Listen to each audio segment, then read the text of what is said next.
Good day, my fellow villagers, trustees, and staff. I wanted to take some time to report on our village actions during 2020. During and after the holiday, we will all be consumed with setting ourselves up for the new year, dealing with how the COVID vaccine will impact our lives, and other life changing events that will occur in 2021. So, the month of December is usually a reflective time for all. The month of January, we will be bombarded by end of year analysis, projections for the new year, and speeches on the state of the county, state of the state of the union. So I feel to place these statements into context, you should know where we stand as a village. So let me take some time to give you a summary of the village in 2020 and our plans for 2021. Basically, our state of the village report from where I sit as your administrator. I'll categorize these comments into four buckets: our staff, one; two, our projects; three, our budget; four, our future. Before I get into the details, let me address the most impactful event of 2020. And of course, this will influence our actions in 2021, COVID-19, and how we responded to it as a village and a community. Say what you will, the takeaway that I have from this pandemic is how resourceful and resilient our village reacted. This was a true test of our character, our nature, and our values. Facts on COVID-19 for our village was of our 1,800 residents, we had 135 cases of COVID reported in 2020. That's less than 5% of our population. Of that 5%, only 5 of those are still active with the virus and being treated. That's less than 0.1% of our population. So everyone else was recovered. Due to privacy rules and the number of hospitalizations and deaths, we cannot be specific. Based on my dealings with the county health department, in both of those categories, hospitalizations and deaths, we were in single digits, less than 5. So while we feel and our hearts go out to anyone impacted by COVID-19, we did not let this virus define us. In fact, it challenged us and we rose above it. Our messaging to be respectful to others with social distancing, mask wearing, as well as limiting movements and gatherings paid off. In the end, we followed directives from professionals. We took care of our own.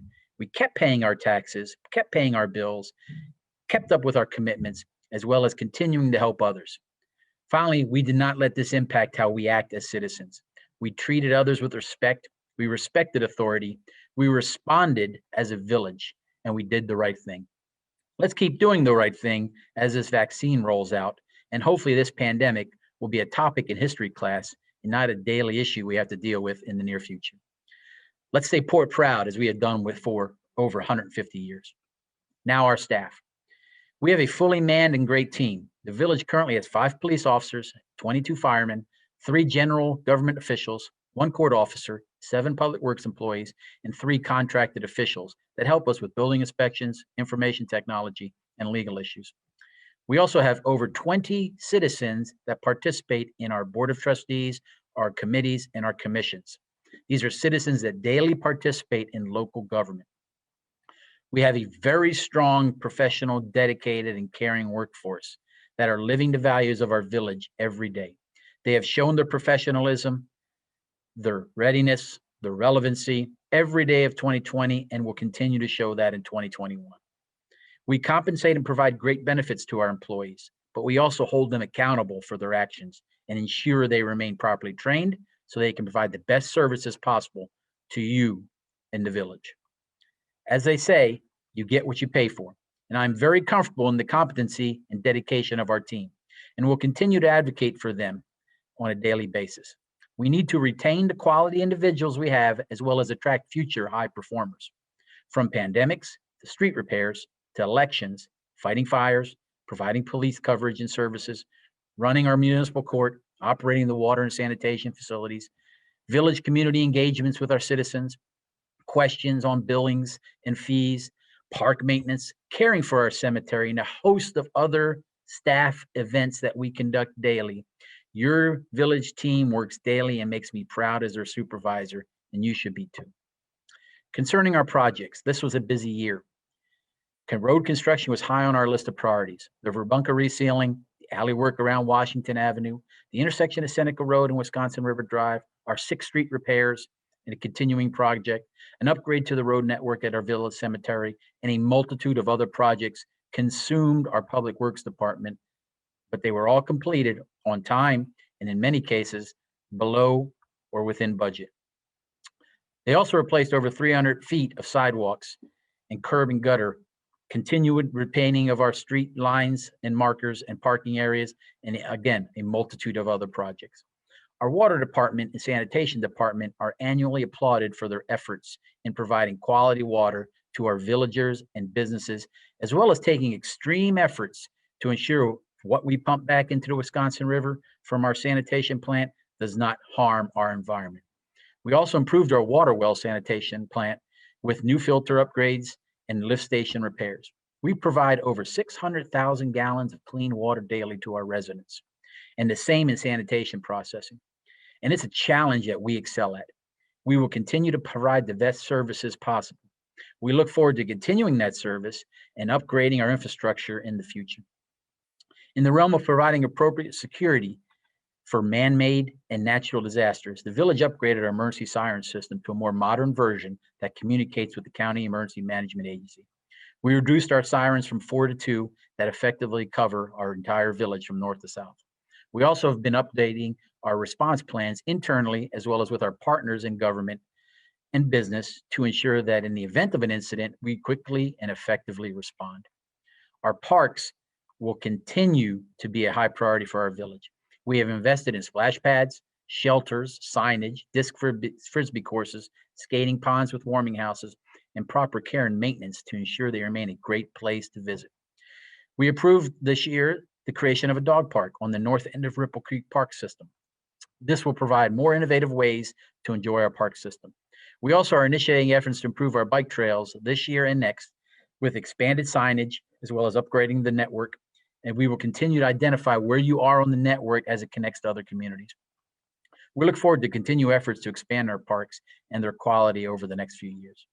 As for our village fleet of vehicles and buildings, we have invested in new equipment to ensure we can provide the best services possible. A new village dump truck with plow and salt spreader, 2 new service pickup trucks to provide quick response to incidents around the village, a new police cruiser pickup style version to help with our police force. These have been purchased this year and they will continue to keep our fleet current and lower our repair and operating costs over time. Your village has over $35 million of property and equipment that we constantly maintain. Having served in the military, I would put our village team up against any military unit in conducting a proper inspection and maintenance program. We would come out with flying colors. We are constantly maintaining our village buildings and have great plans to improve them in the near future. And we'll focus on facade upgrades, environmental improvements to reduce operating costs, and other initiatives. Of course, this only scratches the surface of the multitude of projects your village team has worked on this past year. Public park fencing repairs, water line replacements, stormwater upgrades, ballpark fields repairs, tree limb removals, grass clippings collection, bulk waste disposal assistance, and many more. You can be proud of their day-to-day work, and we look forward to continuing that work ethic in the future. The village budget. Next. First, I must say we are in good standing when it comes to our village finances.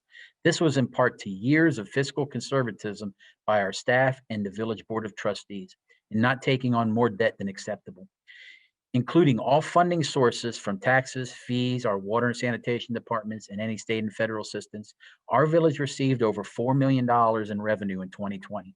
We expended just over $3 million, and the remaining funds are in savings and reserve accounts. Your village staff has been very frugal in expenditures, even with the pandemic. We have continued to operate efficiently and effectively. I am sure you will agree that unlike larger, excessively bloated organizations, where your taxes get lost in bureaucracy, you can immediately see the impacts of your tax dollars or fees you pay for village services. We have always aimed to please and are very responsive to any villager's request for assistance or a service if it's within our means. That's what being part of a small village means. Accountability for actions, proper use of resources, conducted at the lowest level, and as little bureaucracy as possible. Your village also seeks to fully grasp the long-term consequences of its actions. I am sure you have seen many initiatives and actions regionally and locally that did not make sense and over time become unsustainable without government growth and thus raising taxes. Your village does not go down that path, nor will it under my leadership. Our staff has been relatively the same size for over 20 years. Our budgets are always balanced and place large sums back into our reserves and savings accounts. We take out very little long-term debt without a viable payback plan. We do not look at reimbursements or grants as opportunities to grow government on the backs of our taxpayers. I promise you that we will continue these best practices so every villager can feel confident in receiving the most for the tax dollars they give us. There will be times we will need to increase fees and taxes in the near future. But trust me, your village, working with our trustees, will present the facts, less any emotions or prejudices. We will present the positives and negatives, and whatever issue we were discussing will be decided based on an informed decision, not an arbitrary vote. On December 1st of 2020, your village voted on its 2021 budget. Again, accounting for all revenue and expenditures, your village will collect over 4.5 million in revenue this year. We plan to spend about 3.3 million. The balance, again, will be placed in reserve and savings accounts for future expenses and projects. Based on our state tax levy, Wood County taxes, Mid-State Technical College, and Port Edwards school taxes, the millage rate will increase less than 1% this year, the lowest in many years. Surrounding communities are seeing large tax increases, especially after this challenging year. But the village process was open to all, was transparent, was informed by staff and residents, and I'm very comfortable that every villager will receive the best value for their hard-earned taxes that they pay, and that every expense we have will equate to a visible action that the residents can see in our village in the form of new roads, better parks, safe and secure village, and efficient government with little long-term debt. The future, it looks bright and exciting, and I'll address just a few of the initiatives. By mid-2021, we should have access to a vaccine for all the residents who require it. We should also see an easing of the restrictions established. However, I am sure some of the procedures we have enacted will be around for a while, such as plastic screens, some form of distancing, possibly online meetings, and takeout and curbside business actions. Some of these made sense, and we will look at them with common sense in the future if we foresee the need to keep some of them. The village has over $600,000 in road projects in 2021. 3rd Street from Lee Tanner to Edwards, Verbunker from railroad tracks to Brentwood, 1st Street from Verbunker to Market Avenue, and improving the north end of our bike trail. The village also hopes to find a more equitable and reasonable way to conduct special assessments. This is when road projects impact you directly. We're looking at a flat assessment where everyone impacted will pay fairer and appropriate portion of the repair, not the full cost. We will conduct some public hearings early on in the year and provide you more information before we finalize our decision.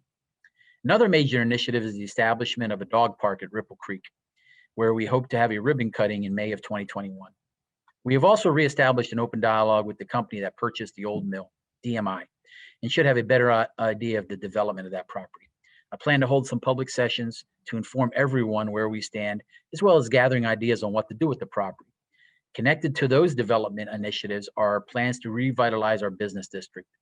We have some great businesses that have weathered many years in our downtown, and I applaud them. We look forward to filling the empty spaces with small businesses, improving the storefronts to draw more visitors, and then we need to, as a community, shop local as best as we can. Only 30 years ago, we had a robust business environment in Port Edwards. We will not become a big box store location, nor do we want to. We should have a vibrant and active business district that will support everyone in our community as well as within the region. And this will be a great asset to our village. There have been some initiatives that will bear fruit next year. Our village is seeking a more defined logo and a motto, and we will be seeking more input so we can finalize the process, working with our trustees and villagers to vote on a final design. This will help in reaffirming our village identity and show great community pride. We're updating our Veterans Memorial at the Village Cemetery and plan to expand that effort to properly recognize all the veterans that served our country, possibly with more ceremonies and possibly a separate Veterans Park in their honor. This project is near and dear to me, having served 35 years in the United States Army and retiring. I look forward to the great support from our community working to get this project complete. Working with regional electrical companies and solar power companies, we are looking at ways that we can save money and protect our environment. We as a village consume over 80,000 kilowatts of power a month in power consumption for our streets and our buildings. A solar grid for the village lights and buildings will pay for itself in less than 36 months. And we pay about $150,000 a year for that power.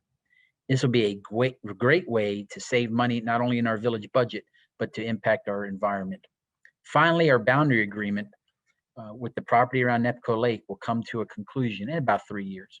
Our village needs to plan for this assumption of those 151 properties and the increase in services we will need to provide. This cannot be deferred. We need to have the discussion now and often with these residents that will become villagers soon. Communication with them needs to happen now, and the seamless transition of power and responsibilities needs to occur.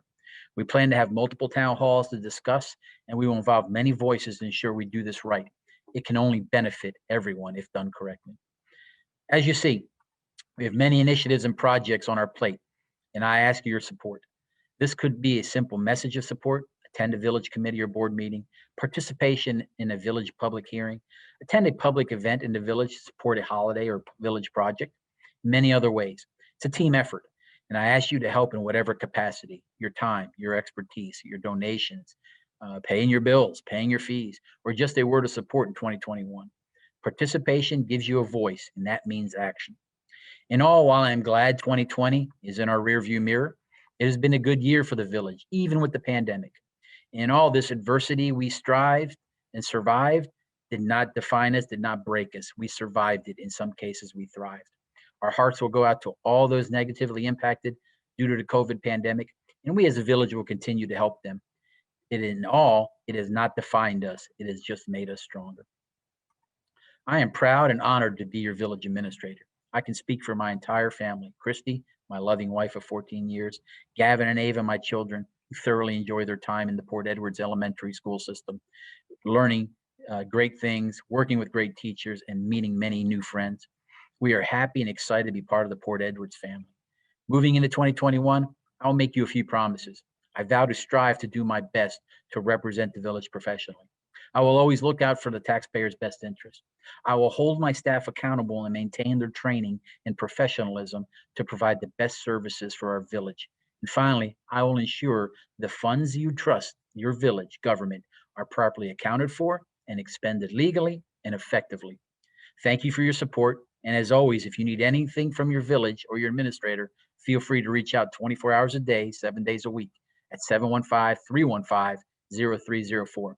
I want to again thank all my village staff, especially the department heads, my fire chief, Patrick Arndt, my police chief, Scott Drew, my public works director, Ben Martinson, and the clerk treasurer, Diane Tremmel. They have made my transition into this position extremely smooth. Have a great holiday. Have a happy new year. Keep our troops overseas and on duty in your prayers. Thank our frontline emergency workers, and God bless the great state of Wisconsin and the United States of America. And let's all stay Port proud. Thank you very much.